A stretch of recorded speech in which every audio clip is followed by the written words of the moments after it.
What's up, fellow Blue Bleeder fans? Broadway Blue Bleeder here, coming to you with our 5th episode of the wrap-up series, but our first episode of the Monday Musings episode. Still working on a name for it. Like I said in the last video, used to do these on Wednesdays or Tuesday night. I would record them, put them out on Wednesday. Kind of didn't work at the work schedule, so I'm going to be doing these recording on Sunday, putting them out on Monday. Sunday didn't happen this week either. Kind of Ranger game, some other things, you get it. We're still putting out a video today on Monday. Going forward, they will be put out on Mondays. Hopefully recorded on Sundays. It's going to be tough. They have some Sunday games coming up, so we'll see what games we can fit in. This one, happy accident, I guess, that I was able to do it today because it was another great Rangers win, which we'll get into. I'm also going to be changing up some of the things we do here on the video. I've gotten some feedback from some fans, which is great. I always appreciate it. If you have feedback for a better name, anything like that, stuff you want to see us do, if you want to be a part of it, let me know. Side note, I am kind of looking for somebody that could edit some of the videos that I do. I am terrible with the editing skills. Contact me if you have any info on that, any leads on that, or if you're interested in doing it yourself. It's not much, just a couple things here and there that I gotta edit that I don't know how to do, make these videos much better. It would be greatly appreciated. So like I said, send me an email either through the website, that's BroadwayBlueBleeder.com, or you can hit me on any of the social medias, Instagram, Facebook, YouTube, TikTok, you name it, we got him. Also on Twitter. So send me some info, send me some likes, dislikes, things you want to see change, new things you want to see added. Like I said, we do have a couple new features that I want to put in the video today. Hopefully everything goes to plan. You guys will see if it does or it doesn't. And we'll go from there. So, like I said, welcome back. This is episode number 5, episode number 1 of doing it on Mondays. We had 4 games, 4 phenomenal games, 4 games that we needed to win, 4 games against an inferior opponent, 4 games that we needed to dominate. Did all of that happen? Yes and no, and we will get to them right now. First game was the 4-13 game. That was against the New Jersey Devils.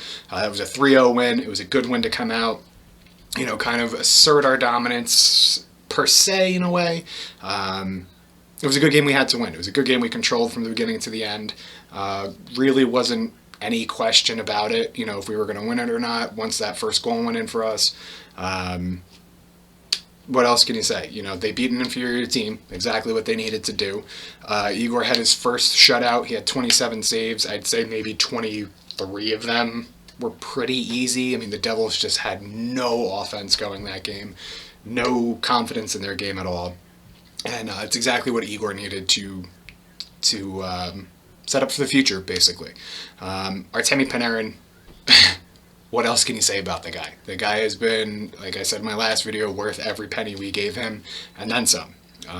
You know, it might have meant that we had to give up some players to get him. I would do it 10 out of 10 times, because this guy is the real deal for this team.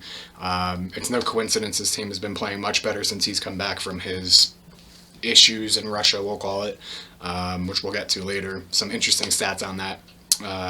But he is, you know, he's the life of the Rangers. I'll say it. You know, a lot of people will probably point to Zibanejad as well.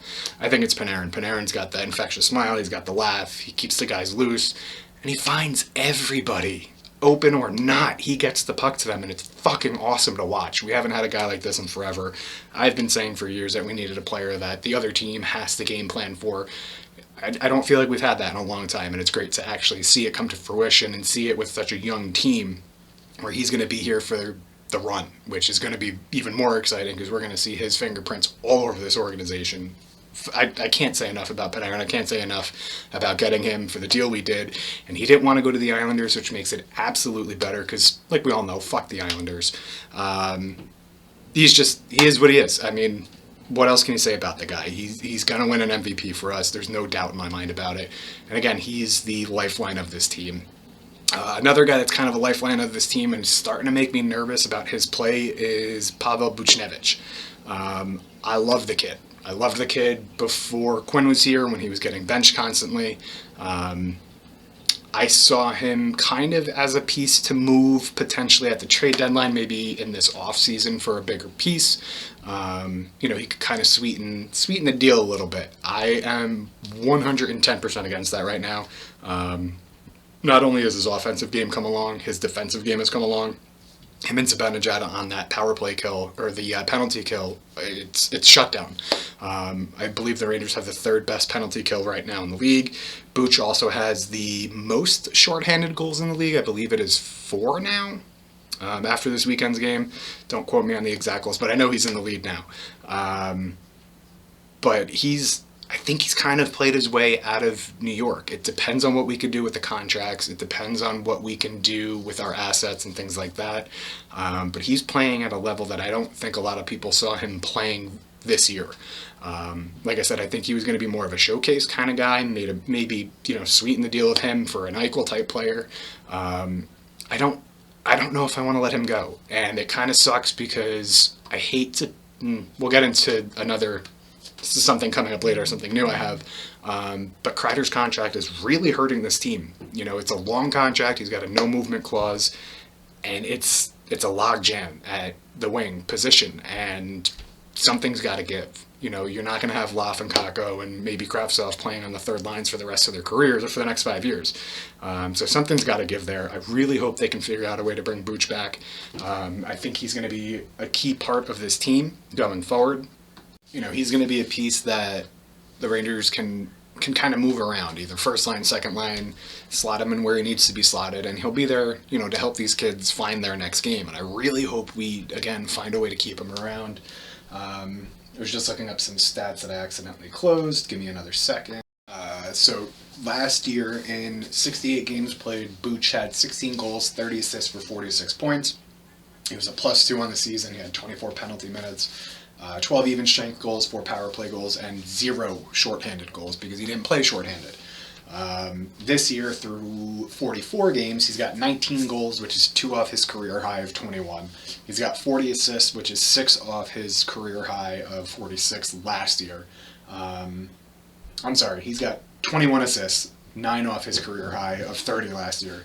40 points for the season, 6 off his career high of 46 from last year.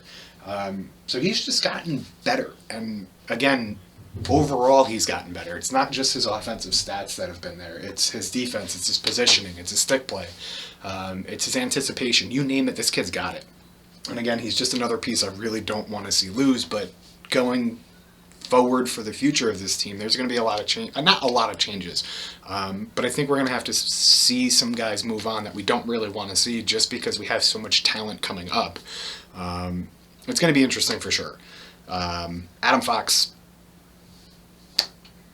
he's the other point for my game. I mean, he had 2 more assists. What else? Get this kid the Norris. Get this kid the Norris. Get this kid the Norris. Adam Fox has been a revelation for this team, especially with how sturdy his play has been with Lindgren. Lindgren, again, has been seeing his game tick up a little bit. His defense is getting better. His positioning's getting better. His offensive game is coming along. He had gone 96 games, I think, up till that game with no goals. He's got 12 assists, I want to say, off the top of my head on the season. I know he's doing pretty well with getting the assists there. But it's all driven from Fox. Same thing with Keandre Miller and Jacob Trouba, who we'll get to later. It's having that sturdy presence on the other side of them that's helping them develop. And it's great to see because, again, this was a developmental year. Wasn't a year I think people thought the Rangers were going to be in a tight playoff race. Even though it doesn't seem tight, it's a tight playoff race. I know a lot of people were kind of saying expect the Rangers to finish maybe between Buffalo and the Devils this year, or last in the league, whatever it may be. Not in the league, but in the division. I don't think a lot of people saw the Rangers being this good this quick, and that's awesome. It's a testament to Quinn. It's a testament to the coaching staff, Gorton, JD, you name it. They're putting their faith in these guys, and they're starting to shine. And it's a really exciting time to be a Rangers fan. As you can see, I'm very excited about it. I'm repeating myself. But talk to any Rangers fan. They know the next 10 years, maybe, we'll say, if they can keep this core together, is going to be an exciting 10 years. And I don't know when's the last time people were able to say that about the New York Rangers. So that's awesome. It's a really good feeling.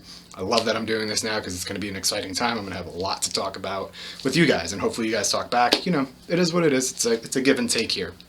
4-13 game, 3-0 win, like I said. Good overall win. Hopefully they wanted to keep that momentum going. They did play the Devils another 3 times in the last week. We'll see if it helped. Did it? Who knows? Let's see. The next game was on the 15th, again against the Devils. That was another 4-0 win this time, 4-0. For those that follow my shorts page, youtube.com, search Broadway Blue Bleeder Shorts. You'll see I was not lying, and I'm not lying about this. Just a little pat on the old back here. If you happen to watch the video from that day from 4:15, you'll see that I did call another Igor Shesterkin shutout, which did happen. I did call for 2 goals by Capo Caco, which didn't happen. Oh well, so I lost one there. I also called a 5-0 win by the Rangers with a goal by Vitaly Kravtsov.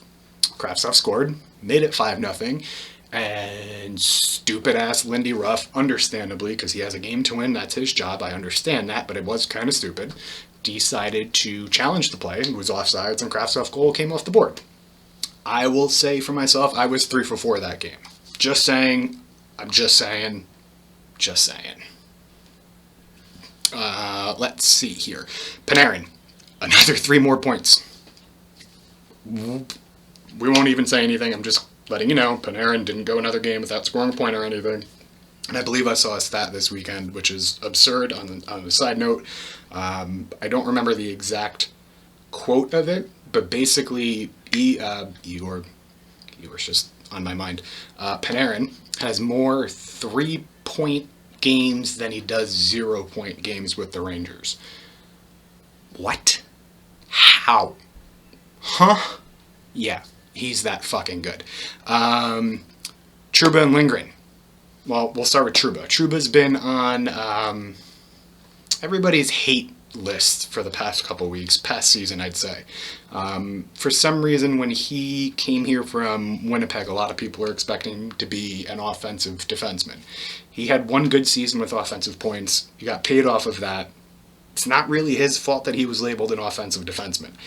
I'm more impressed with his ability to stick to his game and cover up for some of the mistakes K'Andre Miller makes. Yes, K'Andre Miller makes mistakes. I know it's hard to hear, and I know it's not likely that it happens, but he is still a rookie. Yes, K'Andre Miller is a rookie. Let's remember that. And he's playing with a great D-man, Jacob Trouba. Trouba's been laying the body lately, and it's awesome to see because you don't see hits like that in the NHL anymore. He's physical. He's big on the puck. He knows where he needs to be. He's making the right passes. All of his shots seem to be either wide or they get blocked in front of the net. He's snake bit. And this game was a great game to see him start scoring with an absolute beauty of a shot. He made the game 1-0. My wife had turned to me and said, all right, Trouba scored. You know, it'd be good to see Lindgren score. We both loved Lindgren. Lindgren's going to be the next jersey you're going to see up there, hopefully very soon, because I think he's going to be around for a while. You're also going to see a letter on that kid's jersey at some point in his NHL career. Probably not soon, but you'll see it. He's going to be here for a while. He's going to be good. But he had his first goal in 98 games, which is a callback to the game before where I said Lindgren needed to start getting his offensive game going, which he is, and he finally scored. And you could see the relief on the Rangers player's face, on his face. I mean, it was great to see. They were having fun. 2 goals by defensemen. Where have we heard that? Maybe a week prior, or a couple games prior, sorry, not even a week, when they did it against the Islanders. You know, the defense is starting to step up. The defense is starting to find their game. They're starting to score. And that's dangerous for the rest of the league, especially if they do squeak out a playoff position here. They may surprise people in that first round. We'll get to my thoughts on the playoffs at the end of this. But it could make for some interesting noise. You know, it's really cool to see everybody chipping in. You know, if the offense is having an off night, the defense can still score. If the defense is having an off night, the offense can keep pace. Rangers are starting to turn into a complete team. And again, that's very, very exciting for fans and NHL watchers alone. It's an exciting time. Definitely. I resumed. So another big thing that came out of this game was the points Blackwell, Christopher Blackwell, oh my god, I can't remember his first name, stand by. Colin Blackwell, didn't have to look it up, I promise. Side story. He had another 3 points this game. people are starting to wonder if he really needs to be protected in the upcoming draft, which I'm going to have a huge video on once we find out protection lists, things like that. I'm also going to write a piece about it as well, about who I think should be protected, things like that. So keep an eye out for that coming very soon. But Blackwell's been playing really well. I don't think he should continuously get second line minutes. He's been playing with Strome and Panarin. I think his minutes should go to one of the kids, whether it be Kakko, whether it be Laf or Kravtsov. You put him on the fourth line. We have a fourth line that can score. Get the man Rocket Howden out of there, but I don't. I'm sure he's got pictures or something on someone in the organization. I don't understand how he's still in a Rangers sweater, but it is what it is. But Rangers have options, but I don't think he's going to be here long term. I think he's one of those guys you can kind of find anywhere and get his production. Yes, it's been nice to have his type of production on this team, but I think one of the kids will step in and do better than him. He's a potential exposure for Seattle. I got to look at his contract. I think he signed a 2-year deal. I could be wrong. Call me out in the comments if you wish. But I'm pretty sure he's a 2-year deal. We'll see what happens with him. It'll get interesting once we get closer to that deadline, which I believe is coming up soon. I have to look that up. I think it's in May. The other big question that this push for the playoffs has been bringing up is, what do we do with Strome? Going into the season, didn't think he was going to be a productive second center. I thought a lot of his production was based off Panarin. And I've been proven wrong, and I'm happily proven wrong. I love it, because he's better than expected. A lot of his points this year actually came while Panarin was gone. And he's actually been feeding Panarin quite a bit, so his point total goes up with Panarin back. I don't know if he's the answer at center, but I also would give him a really good look. They signed him to a 2-year deal this past offseason, so he has another year on the books, so they can either go with him into next year, they can trade him in this offseason, team will have him for a year, whoever he goes to, or they trade him at the deadline if for whatever reason they're not in it or they're selling. Would I like Jack Eichel? Yeah, who wouldn't want Eichel in a Rangers uniform on Broadway with potentially Panarin and Kakko on the same line, or Panarin and Laf, whoever you want to name it. But it's something that maybe needs to look at deeper this offseason, because if you keep him, that means you got to move Hedl. Do you want to give up on Hedl this long, or this quickly? We also have some guys in the minors that could come up and potentially take a fourth line, maybe a third line spot in Morgan Barron. It'll be interesting. It'll be really interesting to see. I'm glad we have these questions, because it's not a question of, oh my God, he's so bad, who's going to take him? It's, oh my God, he's so good, can we keep him? Him and Booch are two big names you got to keep looking at beyond this summer, and whether they're going to stay on Broadway or not. Again, it was another good win, a second shutout by Igor. Great carryover from the momentum. They didn't have a letdown, anything like that. Their first periods are starting fast, second periods are third periods are getting better. But, they didn't blow the lead in this game, which is great. It's something they've been prone to do the last couple weeks, last couple games. They play down to their competition a lot, and these two games proved that they didn't really do that. And the following game, however, on the 17th, was a little bit more of a nail-biter. This was the typical Ranger yo-yo that I talked about in the last video. This was the typical letdown game. But it didn't start that way, which was more surprising to me than anything. On the 17th, this was the third of 4 games against the Devils. Igor Shesterkin played again. The Rangers did win that game 6-3. One of the main themes you'll see here, and rightfully so, one of the main reasons they won that game was Mika Zibanejad and Artemi Panarin combined for 7 points that game. 2 people, 7 points. We don't win the game without them. Just fact of the matter. You can't argue. You're going to argue until you're blue in the face. You're not changing my mind. Those 2 guys, Panarin especially, but Zibanejad is a close 2. They drive this offense. They're the catalyst of this offense, or the engine of this offense. They make it hum, and when they're humming, this offense is humming, and it looks great. In 3 straight games, they scored a combined 13 goals, if my math is right, which is not as much as they scored against Philly in 2 games, but it's a whole different series. This was a game, it was Pavel Buchnevich's birthday. Great to see him play well that game. He actually had a hat trick. I believe he is the first player in it's either history or quite some time that have scored a hat trick on their birthday, which is always great to see. Again, I love the guy. Hopefully he's around forever. This game, power play looked really good. First two goals, I believe. No, first goal was Booch from. I'm looking it up. Yes, I'm cheating. First goal was Booch from Mika and Panarin. Second was a power play from Strome. It was Strome's goal from Mika and Panarin again. Okay, I don't have to say it. And the third goal of the first period was another power play by Booch. It's good to see power play 2 getting some time finally. I've been calling for it. A lot of fans have been calling for it. I'm not quite sure why power play 1 stays out there for a minute and a half, gets maybe a shot on goal, passes a whole bunch, and then the power play's over. Usually a jack-in-the-box situation happens from there where the opposing team gets the guy out of the box, usually goes in on a breakaway. It's just, it didn't make sense. I don't understand it. We have talented players to do a power play 2. You can go with 1 power play line as long as that power play is producing, and the Rangers weren't producing on that line. They were getting a lot of good looks, but they were passing those looks up for passing. Why? Shoot, shoot, shoot, shoot, shoot. This is what happens when you shoot. You start to win more games. Power play 2, again, looks great. It's got the kids on it, or some of the kids on it. Booch scored, I believe he got an assist that was from Blackwell and Keandre Miller. Keandre Miller, again, is a rookie. Remember that, guys. He is a rookie. He's had some rough games. This was a pretty decent game for him, but he's had some rough games. He's going to have rough games going forward, but he's going to learn from them. This was just another game where it looked like we were going to run away with it. And in fact, so again, growing pains through the season kind of leads into the next point. Rangers gave up 3 goals, obviously, that game. And at the time, it was a 4-3 game. And they gave up 3 straight. You know, they killed off all 5 penalties, which is always good.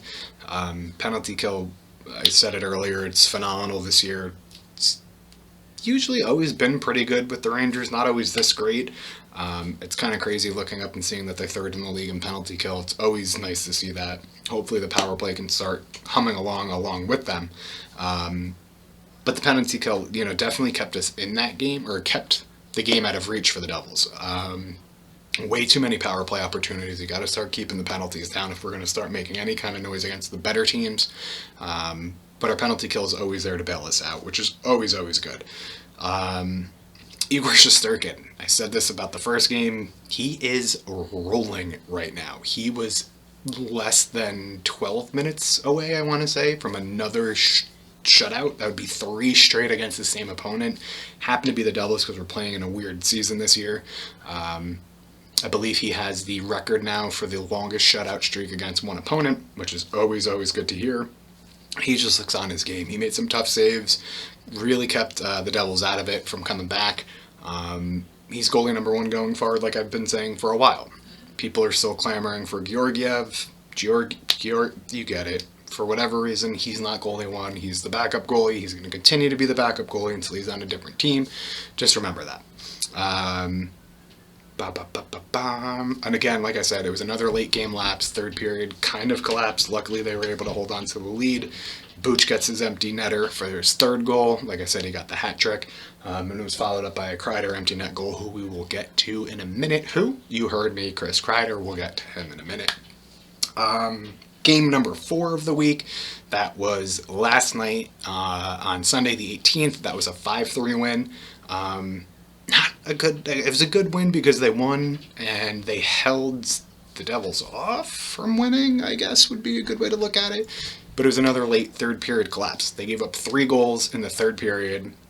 I believe that's their 2nd time giving up multi-goal lead in the 3rd period, if I remember the stat right.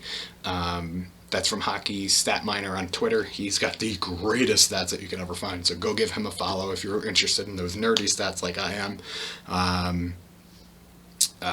What happened in that game? I'm sorry. Kreider started the game with the power play goal. Beautiful pass from Mika Zibanejad, who happened to be the birthday boy that game.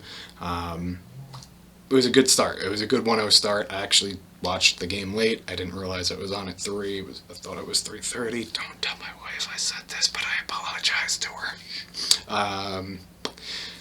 But I believe that power play started with a bone-crunching hit from Jacob Trouba. And on a side note, can we have a big, legal, clean hit without the game coming to a halt anymore? His hit was clean. He was a little bit taller than the guy he hit. I believe it was Stevenson from the Devils. And it looked a little shoulder to head, but when you're taller than the other guy and the other guy's looking down, it's kind of hard to avoid it. It was a clean hit. No penalty was called on him. Devils jumped Trouba, wound up getting a penalty for themselves, and like I said, Kreider capitalized, made it 1-0. Just let's get good, clean hits back in the game. Can we? Thanks. Okay, that's all I ask for. Vitaly Kravtsov finally gets his first goal.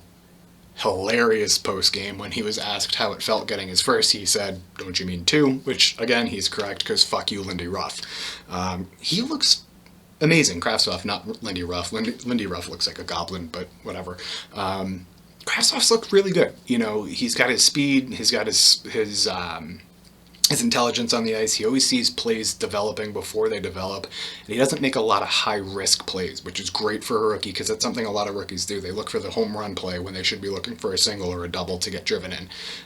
Good baseball analogy by me. But, you know, it's, again, the youth of this team is shining, and it looks, again, like a great future.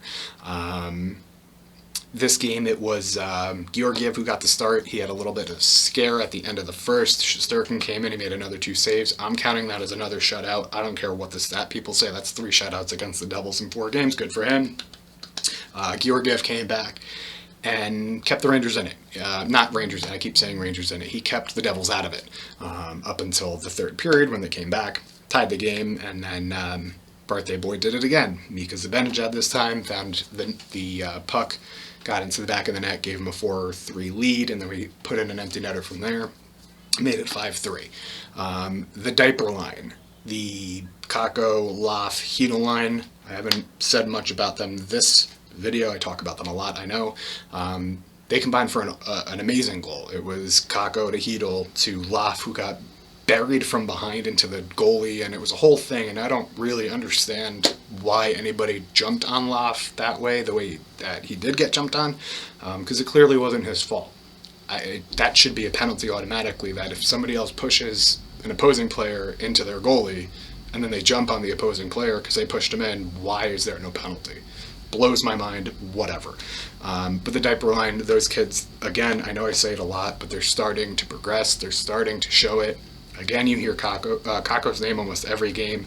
Loff's been getting the goals, he's been getting the assists. Hedel's been playing well, he's starting to get more face-offs, which is great. We're starting to see this team really round into shape, and it's really, really cool to see. I just have to say it again, because I say it all the time. Fox. Adam Fox for Norris. Adam Fox for Norris. Let me check my notes. Yeah, Adam Fox for Norris. Okay, just want to make sure that gets out there into the world. So those are the 4 games. Like I said, they came away. Sorry, hit the camera there. They came away with 8 points. They needed 8 points if they wanted to keep any kind of playoff push. Unfortunately, the teams ahead of us also seem to always win when we do.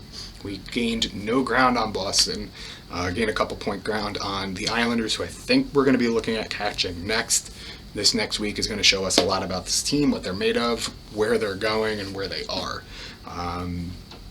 Current playoff race as it stands today, the Rangers are in 5th place with 52 points. You got the Bruins ahead of them at 56, Pittsburgh ahead of them at 59, and the Islanders at 60.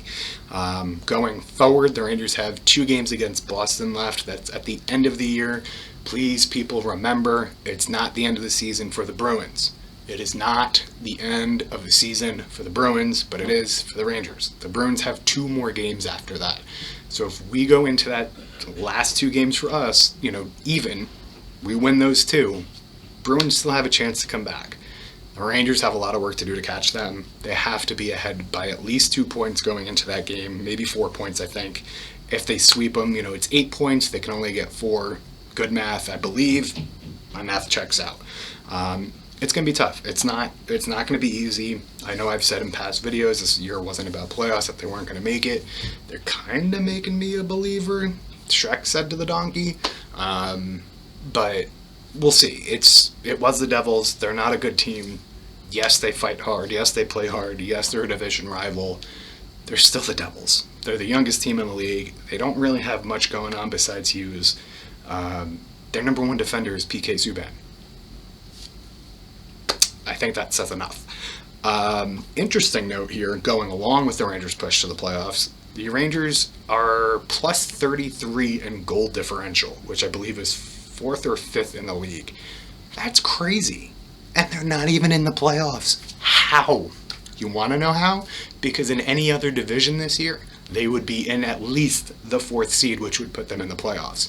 The Rangers are playing in the hardest division in the NHL, and they are 4 points out of the playoffs. The second youngest team now in the league, because the Devils made some trades, they're now the youngest. It's impressive. You don't really hear a lot of people asking to fire Quinn anymore, do you? Just want to point that out. Thank you. But it's crazy. They would be in the playoffs in any other division. So it's a great sign for the future, like I've been saying. It's a great sign for the present as well. So that does it for the wrap-up for the games. Just wanted to get some playoff points in there as well. It's a tough road ahead. Rangers have 4 games this coming week. 1 against the Islanders, 2 against Philly, and I believe 1 against Buffalo. That New York Islanders game is huge. Rangers really got to come out. They got to win that game from beginning to end. I've been saying it a lot. They've been playing their best games recently. This next game against the Islanders has to be their best game. If they lose this game, their playoff shots plummet. I'm telling you right now, they have to win this game. They have very winnable games against Philly. They have a very winnable game against Buffalo. Islanders are the question. They played them tough the last 2 games. They went 1-0-1. And made it competitive. I thought they were going to get blown out, and they didn't. We'll see where this team stands, I think, come tomorrow. You'll find out my reactions on that on my shorts page, like I already said earlier in this video, so I'm not going to get into that. However, starting right now, this very second, is one of the new features I want to bring. I'm calling it the Sin Bin. If you have a better idea, recommendation, let me know. Basically, the Sin Bin, I'm going to pick out a player from the week that pissed me off the most. We'll call it that. Should be penalized, should be benched, whatever you want to call it. It's not going to be exactly from this week for this player. It's going to be continuously back. But Chris Kreider, where the fuck have you been, man? Like, your face is on the side of a milk carton right now. To start off, in 5 games earlier this year, he had 8 goals. Not bad. Not bad at all. Especially because I believe now he's second on the team in goals because Booch passed him. Could be wrong on that, or he's tied. So 8 goals, 5 games, that's great. Since those 5 games, he's had 6 goals in 24 games. He is being paid a lot of money with a no movement clause for an additional 5 years. Need to play better than this. He's been benched. He got moved down to the 4th line for Kravtsov. He came back, he scored an empty netter. He started off the last game with a power play goal, which was always great to see.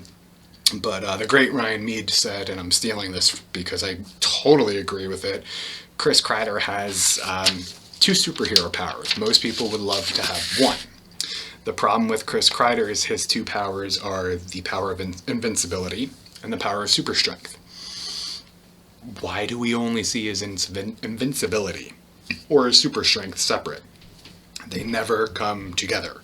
He is always invisible, and I hate it. And I hate it because he could be a really good player for this team. He's the last standing New York Ranger from the recent Cup push, and he's a veteran in every sense of the word. He just disappears way too much for the amount of money he's paid and way too much for the amount of talent we have behind him. I mentioned earlier he's a very hard contract to move if the Rangers want to go that route because he does have a no movement clause, I believe, for the next 3 years. He took a hometown discount to get here. Hometown discount was during season. It wasn't like it was during the off season, so who knows what he would have been offered on the actual open market. He never hit it, whatever. But I think this is a contract that might come back and bite the organization in the ass. It's kind of like a Girardi Staal situation for me. But there may be an out we'll get into that maybe in another video. We'll see what happens between now and then. But there are a couple outs for him. I don't think he'll waive the no trade clause or no movement clause unless something's in it for him. So we'll see. But Chris Kreider, you deserve, and for the first time, we'll get my Sin Bin of the award. Oh, Sin Bin Award, sorry. Gotta play better, man. Gotta play better. Let's see. I think that about wraps it up. I did mention earlier I did have an interesting stat, so I saved it for last. Since March 13th, the most points in the NHL are by player are held by two teams, the Rangers and the Avalanche. Number one is Artemi Panarin. He's had 32 points since March 13th. 32 points. That is a lot. That also happens to be the game, his first game back, happens to be when the Rangers started rolling. I'm just saying there is a connection there. Who sees it besides me? Number 3 on that list was Mika Zibanejad with 28 points. It's a forward. He's a top center. Understandably. Anybody want to guess who was number 4? I'll give you a second. No, it wasn't Vooch. No, it wasn't Strome.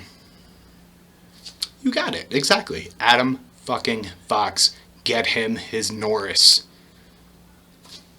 Till next time, guys. See ya.